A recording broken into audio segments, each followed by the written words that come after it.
Oi! Na aula dessa semana, a gente vai finalizar os 4 P's de Rhodes. A gente já viu o P de produto, o P de ambiente, que é o PRES, né, do inglês, e o P de pessoa criativa. Hoje a gente finaliza essa série glamourosa, fantástica, maravilhosa, terminando com o processo criativo. Dentro de processo criativo, o primeiro processozinho que deu então até a origem da ideia do insight, né, que é aquela lâmpadazinha linda, maravilhosa, basicamente é o modelo do Wallace, em que ele, de modo bem linear, lembram-se, já expliquei isso algumas vezes, ele propõe que a gente tenha uma fase de preparação em que a gente, tem que ter uma ideia sobre algo. Então eu coleto informações sobre o problema, depois eu tenho aquele descanso mental, que é o período da incubação, em que eu então me afasto do problema, paro um pouquinho, descanso um pouquinho e volto para poder tentar trazer ideias. Eu tenho a iluminação, que é esse insight, faz-se a luz, né? Então algo que eu não conhecia começa a acontecer e eu, né? E aí eu começo a desvendar mistérios e eu vou então depois para a fase da verificação. Só que esse modelo ele foi bastante criticado exatamente porque ele é linear. E as nossas ideias, elas não acontecem assim. A gente vai ver na nossa atividade de hoje que não é tão simplificado a gente ter ideias para um produto, para um serviço, para alguma coisa, tá? Então, basicamente, dentro das críticas que foram geradas ao processo criativo proposto pelo Wallace, enfatizar exageradamente o próprio indivíduo, se a gente, enquanto pessoa, não tiver esse insight, não parar, enfim, esse processo de criatividade não sai. Nós já sabemos hoje que há vários outros elementos que favorecem a gente ter acesso a meios culturais. Lembra do Ariete na aula passada? A gente ter acesso a meios culturais, a gente ter acesso à informação, a multiplicidade de pessoas, de ideias diferentes e até divergentes entre si. Isso tudo nos favorece muito mais, tá? Então, basicamente, não é só o indivíduo que é o ser criativo. Quando a gente estava estudando o P de pessoa criativa, o que a gente viu? Que basicamente a pessoa criativa não é criativa só porque ela nasceu criativa. Não é uma habilidade apenas inata. Você consegue desenvolver ao longo da tua vida usando ferramentas como as que a gente vem fazendo aqui no nosso curso, para que você possa fomentar a criatividade no teu ambiente, né, e em você mesmo, né? Não considera então o ambiente, foi uma outra crítica, e posiciona a geração da ideia como algo mágico. Se você não tiver aquele voilá, aquele insight debaixo do chuveiro, fazendo alguma coisa, já era, meu irmão, você não consegue ser criativo e na verdade não é assim que funciona. Outros modelos surgiram e para resumo da ópera, e aí a gente vai para uma parte mais aplicada mesmo, a gente tem aqui a proposta do Rian. O Rian, então, o Alexander, ele propõe que a gente tenha um modelo baseado em 6 etapas, 7 na verdade, que a última é só a finalização. O primeiro é reconhecer os insights, ou seja, aqui a gente precisa ter ideia sobre alguma coisa. O nosso professor, como eu, fantástica, me ame, vai sugerir que seja feita uma atividade. Estou no meu ambiente empresarial, preciso fazer uma determinada atividade, desenvolver desde uma peça de marketing a desenvolver um produto novo, um serviço novo ou a resolver um pequeno problema que a minha empresa esteja. O que eu preciso fazer? Eu olho o que eu preciso analisar, ter de ideias, eu preciso estar aberta às novas ideias, eu preciso ser o quê, gente? Sensível para resolver problemas. Eu preciso de fato entender que tem um problema ali para resolver e focar minha cabeça, meu pensamento nisso. Porque cada problema é uma nova oportunidade para se inovar, para ser criativo, resolver de modo diferenciado. O que nós temos então no reconhecimento de insights? Eu preciso entender o que precisa ser melhorado primeiro, né? Sobre o que eu preciso ter a ideia.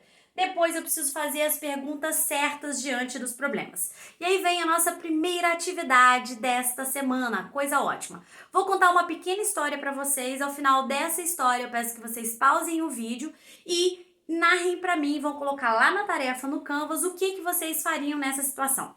Imagine você que está numa autopista com o teu carro, no teu carro tá você nessa autopista, você não vê carro nenhum mais, e no teu carro, que é um conversível, porque você é super chique, rico, bem sucedido, o que rola? Você só tem mais um espaço. Tem apenas um banco aqui do carona do teu lado. E aí, nessa autopista, acontece algo mágico, maravilhoso. Você se depara com 3 pessoas. 3 pessoas são elas. O grande amor da tua vida, aquela pessoa que, ó, foi fundo no peito, Brasil, fez teu coração fazer tum-tum, você não via há tempos e quer se reconectar com ela. Passando disso, você vê também ali do ladinho do grande amor da tua vida, o teu grande amigo. Um brother, uma sister, BBF purinha, best friender forever. O que acontece? Você não via há tempos essa pessoa, tinha perdido contato com ela. Cara, ele tá ali, ela tá ali. E junto com o seu best friend forever e o amor da tua vida tá quem? Meu Deus, uma senhorinha super frágil que tá ali passando mal, começando um processo de infarto fulminante. Moral da história, Brasil, e eu pergunto pra você agora, você decide. Você tem apenas um lugar e 3 pessoas. Quem você levaria? Na fila do pão da vida, qual é a pessoa que você levaria? Justifica a tua resposta, coloca o porquê, responde aí de modo rápido e depois coloca lá nas tarefas. Dá uma pausa no vídeo que a gente vai continuar aqui.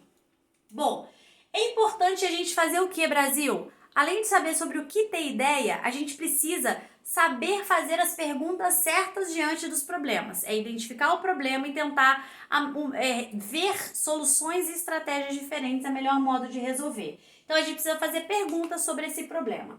Depois eu entro na segunda etapa, eu preciso gerar alternativas. Eu já sei qual é o problema, eu já sei, já fiz as perguntas certas, mas por que é resolvido assim, por que é resolvido assado? Imagine então vocês a seguinte situação, problema.